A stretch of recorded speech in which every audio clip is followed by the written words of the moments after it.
Key comment that I have made is about Harriet Harman and her position in this report when, before she became chairman, she had publicly tweeted her criticisms and her disbelief in Boris Johnson. And you must remember that the Law Lords, and the Law Lords were a committee of Parliament, exactly the same way as the Privileges Committee, had the Hoffman principle. When Lord Hoffman ruled on Pinochet and his wife was a member of Amnesty, he had to have that judgment set aside because of the appearance of partiality. And it seems to me that exactly the same applies to Harriet Harman. The appearance of partiality, because of what she tweeted, meant that she was not the right person to be the chairman. And Chris Bryant had stood aside for exactly that reason. And that once you have a chairman who shouldn't be the chairman, then you undermine the whole report. But Sir Jacob, the criticisms levelled at the committee by Boris Johnson and some of his supporters have been far beyond just Harriet Harman. Are you suggesting had Harriet Harman recused herself, then you would have found legitimacy in this report? Because I don't think you would have. My main criticism has been about Harriet Harman being the chairman of this committee.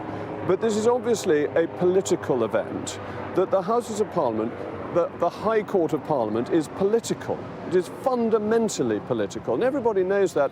And one of the aspects of democracy, the report complains about tax on democracy. This is nonsense. The fundamental of democracy is freedom of speech. And the idea that you can't criticise Parliament or a committee of Parliament is absurd. If the Transport Committee comes out with a report saying, I don't know, that we should turn the Thames into a motorway, we're allowed to criticise it. We're allowed to say it's a bonkers report. That is freedom of speech. Have you read the report, and has it changed your view on Mr. Johnson? I've read the report carefully, and there are a couple of things that might be worth highlighting.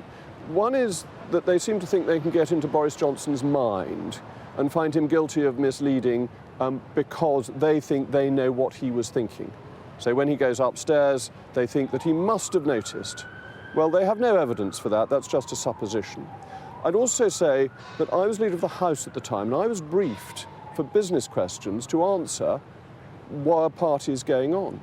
And the briefing I was given, the line to take, was exactly the same as the Prime Minister's, and that is that the rules were followed at all times, with emphasis on all times. So I think they have come to conclusions that are not fully supported by the evidence. And there's one very interesting thing. If you look at the back, look at appendix 3, they make a response to the comments Mr. Johnson makes and what they think he should have said. But they leave out, they don't respond to the key point he makes about Harriet Harman's position. Sorry, it's Appendix 1. Appendix 1 and Appendix 3 is Johnson's statement. And they say, they go through all Johnson's questions in his letter of the 9th of June, but they ignore this key point which they fail to answer. And that seems to me to be just as serious as some of the things they accused Boris Johnson of. They answer selectively. They don't answer that fundamental point, a chairman who had expressed her view prior to the case. So, Jacob, it seems that kind of the kind of guardrails, if you like, or the lines are set in this, and that Boris Johnson supporters are not going to be moved to find another position on the findings of this report. But just to be clear before we move on, when it comes to Harriet Harman, you believe that if she had recused herself, the committee would have had more legitimacy? Oh, definitely. If you had found a Labour MP who had made no comment about Boris Johnson, that would have established a committee with considerably more authority. And look what Chris Bryant did. Chris Bryant recused himself because he had done what Harriet Harman had also done. I imagine many of your colleagues in the Commons will be shouting at the television at this point, saying it was a 14th-month investigation. It was asked for by the House of Commons. It was a cross-party committee. They have studied so much evidence and they have come to this conclusion, and that by criticising it, you and Boris Johnson and his supporters are undermining the legitimacy of democratic institutions. Many people might think that. First of all, who drafts the report that a committee agrees? It's the chairman. They vote on the chairman's draft. The influence of the chairman is fundamental to select committees, and the idea that you can't criticise select committee reports or their operations is absurd.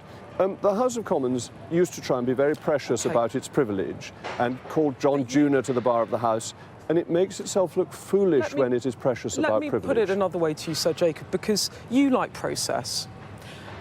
Was it right for Boris Johnson to basically breach confidentiality, having been given a copy of the report, by on Friday resigning and effectively revealing some of, not the detail of the report, but that's the key point. Do you think he should have done that? You qualify yourself quite rightly. You say effectively. He didn't reveal the details of the report. He obeyed the confidentiality, but he decided... They say that he breached it. Well, they say that by deciding to resign, he breached it. But they can't point to any individual item where he's breached it.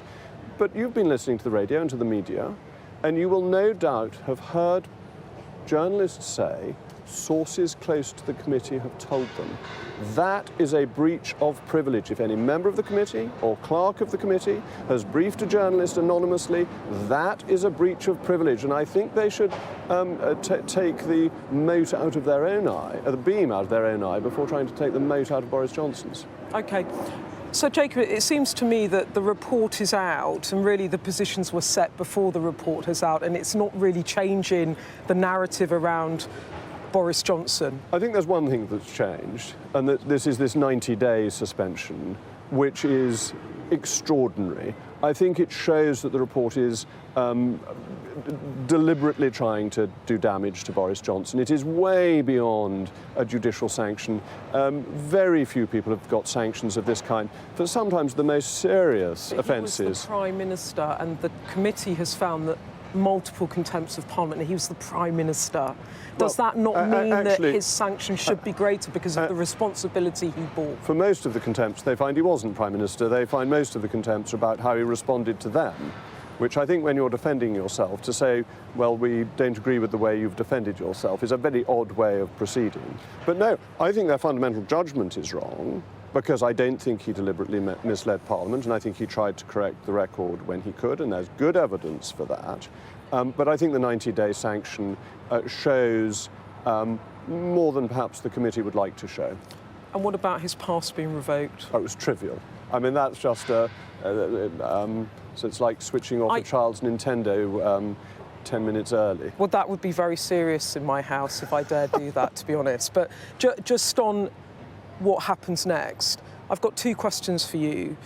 The first is there any way back politically for Boris Johnson after this? Is he done? Is he finished? Oh, this sort of report has no long-term effect on people's political careers. If you think of John Wilkes in the 18th century... No effect on his career? No, well, he's left Parliament, so it's had that effect, but once he'd left Prime Minister, he can come back. If he comes back, this report is ineffective, because if you are adopted and voted for by the electorate, this overrules a parliamentary report. Is he too damaged from this? Can he come back? Will he come back? It depends on the judgment people come to. I think many people will look at 90 days and will think that that is simply too harsh, too aggressive, and shows what the committee was really trying to do. I think this will generate sympathy for him, but he is still a popular national figure. He still has a connection with voters that most politicians would give their eye teeth for. Next question, does it reopen a Tory civil war? In the Commons, Penny Mordaunt said, let people vote how they choose to vote and leave us alone to do it. And I felt that that was an indication of some of the tensions and pressures colleagues are under over the vote. Well, there is normally a free vote on a House of Commons business, so that's not atypical.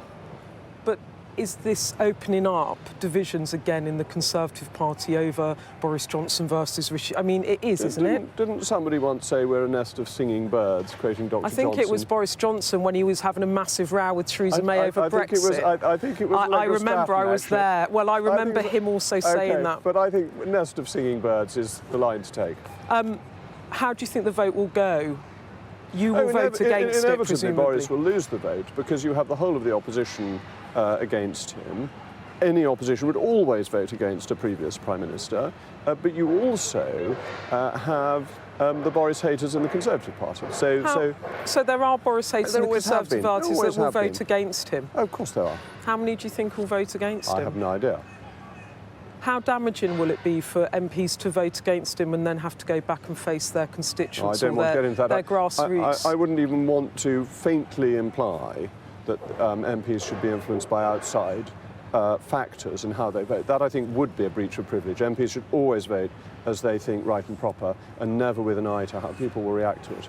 Final question. Have you spoken to him in the past few days. Have you spoken to him today? I haven't spoken to him today, but I'm in touch with Boris. And from how time is to he? time. I mean, is he he's always, furious?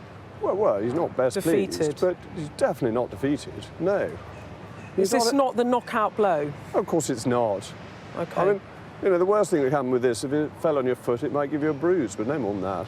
I mean, so Jacob, you're saying, just to be clear, that you don't think that this signals the end of Boris Johnson, the end of his political career, that he has been so compromised? Oh, no. I'm afraid this has the effect of making those people who don't like Boris Johnson dislike him a bit more, and those who do like him think that the Privileges Committee has made a mistake. Do you think he'll be back or attempt to come back to Parliament before the next general election? Not before the next election. To all your Tory viewers, of whom I hope there are legions, we must back the Prime Minister until the next election. We can't change leader again, that would be ridiculous. And then after the election, a political comeback by Boris Johnson? Well, when Mr Sunak wins with a majority of 250, we won't need to worry too much about leadership So contest. you think Rishi Sunak will do better than Boris Johnson? I'm not sure I'd go that far. Well, Boris Johnson won an 80-seat majority. We can but hope for Okay. great Tory successes. So, Jacob, just final thought from you then of the fallout of this. Well, look, they've come to their report. I think many people will think that the report was badly handled. They will come back to the Hoffman principle and Harriet Harman's role in this and think that she ought to have recused herself, and that would have made a more valid report. OK, thank you so much, Sir Jacob, for pleasure. joining us.